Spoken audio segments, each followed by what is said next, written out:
O Zejula é um medicamento conhecido pelo nome do princípio ativo dele, que é o niraparib. E niraparib, Zejula niraparib, é um medicamento que faz parte do rol de procedimentos da ANS. Onde que a gente encontra isso? Lá na Resolução Normativa número 465 de 2021.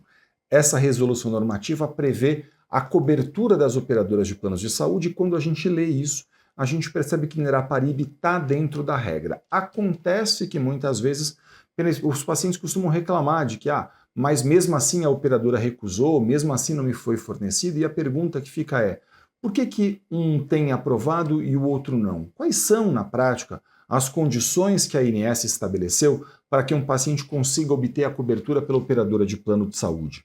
Eu sou Elton Fernandes, eu sou advogado especialista em plano de saúde, professor de pós-graduação em importantes instituições da área e autor de livro jurídico. Hoje eu vou tentar desmistificar um pouco para vocês sobre as regras do setor dos planos de saúde.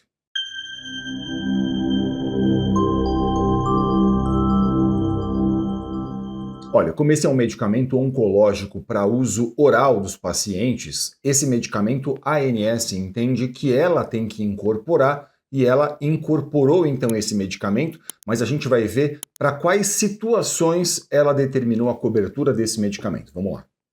Segundo a regra da ANS, o medicamento niraparib tem cobertura obrigatória nos casos de paciente com câncer de ovário.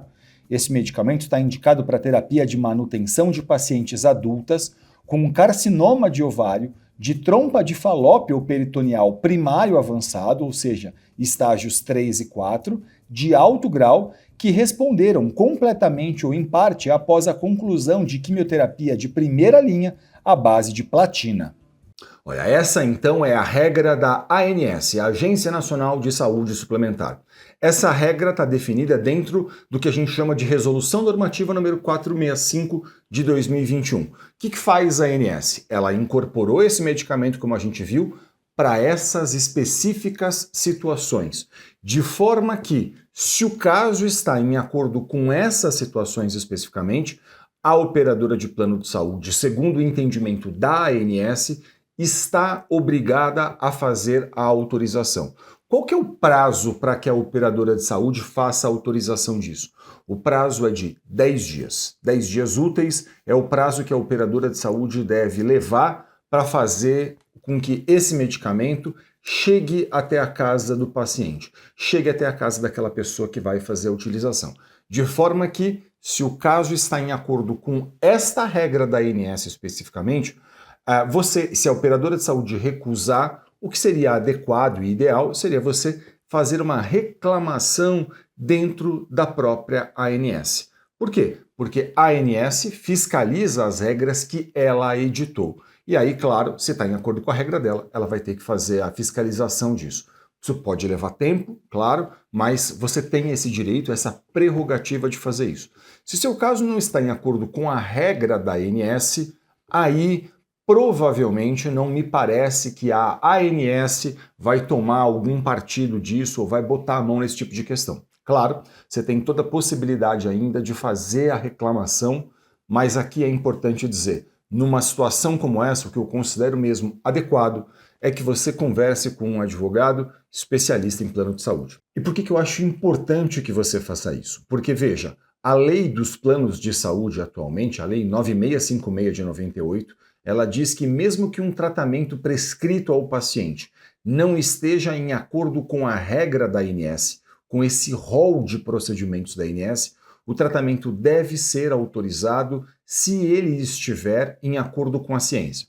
Então veja o que acontece muitas vezes. O médico participa de congressos, ele lê publicações científicas, ele pode olhar, por exemplo, porque outras agências de renome internacional, como a FDA, a Europa, por exemplo, fazem ali a indicação de estudos que corroboram a indicação técnica dele. Olha, esse medicamento serve para os casos tais. E aí, claro, esse profissional preocupado com o paciente, ele quer fazer uma prescrição que está em acordo com a ciência, mas que não está em acordo com a regra da ANS que a gente viu anteriormente. E aí o plano de saúde recusa o fornecimento disso porque as operadoras de planos de saúde ainda entendem majoritariamente que elas só devem custear aquilo que está dentro dessa regra da ANS que a gente leu. Então existe um descompasso entre o rol da ANS muitas vezes e a ciência. E existe um descompasso também porque a operadora de plano de saúde, ao invés de cumprir a lei, ela cumpre exclusivamente o critério que está dentro desse rol de procedimentos da ANS que a gente leu. E aí o que fazer numa situação como essa? Nessa situação, um advogado especialista em plano de saúde vai poder analisar o seu caso e ele vai poder, então, a partir dessa análise, entender o seguinte: se está em acordo com a regra da ANS, ele pode, ele mesmo, inclusive, ajudar você a formalizar a reclamação dentro da ANS. Essa é uma prerrogativa que o advogado tem, que esse profissional possui. E aí, claro, se não estiver em acordo com a regra da ANS, ele vai ter que entender o caso, analisar se é, por exemplo, a situação de mover eventualmente uma ação judicial contra esse plano de saúde, a fim de buscar no Poder Judiciário a cobertura desse tipo de tratamento. Okay? Então, essa é uma possibilidade que o advogado possui. E claro, você deve estar perguntando, mas será que se eu tiver, por exemplo, que mover uma ação, como é que isso funciona? Né? Como é que seria isso na prática? Isso não vai levar muito tempo? Deixa eu explicar um pouquinho para vocês essa questão. Olha, a ação judicial é um procedimento. Esse procedimento, por exemplo, ele pode ser feito com um pedido de liminar. O que é um pedido de liminar? Né? Um pedido de liminar é um requerimento que você faz a um juiz pedindo que ele determine desde logo, desde o começo do processo, o fornecimento do tratamento que aquela pessoa precisa. Então, por exemplo, se você demonstra para um juiz que existe um direito e uma urgência, o que o juiz pode fazer? Ele pode determinar desde logo o fornecimento daquilo que você está fazendo o pedido. Então, ele olha para o caso, ele sabe que um processo vai ser longo, e bem porque o juiz sabe que um processo vai ser longo, muitas vezes ele vai poder dizer o quê? Olha, estou entendendo que nesse caso, esse beneficiário aqui ele não pode esperar o final do processo para poder usufruir desse direito. Então, entendendo que existe direito e que existe urgência, ele pode, então, determinar essa liminar. Ele pode conceder essa ordem liminar a fim de que a pessoa possa usufruir desse direito logo no começo do processo. Ele pode fazer isso a qualquer momento. A qualquer momento da ação judicial, mas é mais comum, por exemplo, que haja essa análise desde logo, desde o começo, a fim de que, demonstrando que existe direito, demonstrando que existe urgência, que seu caso está em acordo com a lei, que o relatório médico faz a indicação clara de que há uma urgência, de que o caso está em acordo com a ciência, por exemplo, ele possa, então, fazer a determinação disso. E note, esse processo hoje, em todo o Brasil, é inteiramente eletrônico. Então, assim, do Oiapoque ao Chuí, não importa onde você esteja, um processo judicial é inteiramente eletrônico. Imagina que você mora na cidade de São Paulo e você vai conversar com um advogado de São Paulo. Esse profissional vai mover uma ação judicial eletrônica.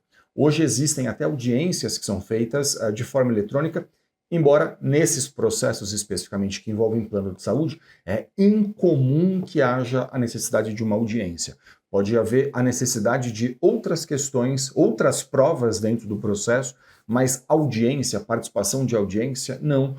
Em geral, isso não é feito, mas, claro, é sempre muito importante que você converse com um profissional especialista em plano de saúde, a fim de que esse profissional possa analisar as particularidades do seu caso, entender se cabe ou não, qual o caminho vai percorrer, se entender que cabe, e esse profissional vai poder orientar você em acordo com as especificidades do seu caso. Você vai poder dizer para mim eventualmente, mas eu não conheço ninguém que seja especialista nisso. Veja, deixa eu falar uma coisa para vocês.